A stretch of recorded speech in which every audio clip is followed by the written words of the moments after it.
Nashik road Sinnar फाटा या ठिकाणी दारू न दिल्यानं एका सराईत गुन्हेगारानं दारूच्या दुकानाला आग लावून पेटवून दिल्याचा धक्कादायक प्रकार 14 जुलैला दुपारी 4:30 वाजेच्या सुमारास घडलाय। नाशिक रोड सिन्नर फाटा येथील हिरा वाईन्समध्ये काम करणारे विजय कचरू सोनकांबळे यांनी या प्रकरणी नाशिक रोड पोलीस ठाण्यात फिर्याद दिली आहे। सोनकांबळे हे हिरा वाईन्समध्ये काम करत असताना सोनू भागवत यानं दुकानात येऊन फिर्यादी यांना दमदाटी करत पैसे न देता दारूची मागणी केली।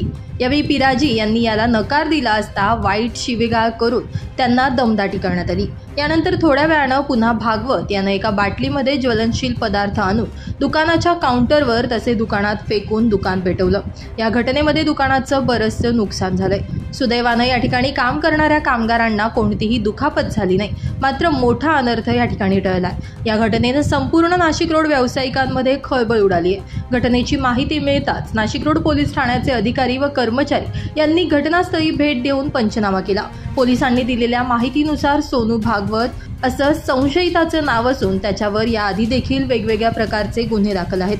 त्याला पोलिसांनी तात्काळ ताब्यात घेतलं असून नाशिक रोड पोलीस ठाण्यात गुन्हा दाखल करण्याचं काम सुरू आहे। ब्युरो रिपोर्ट, नाशिक माझा न्यूज, नाशिक।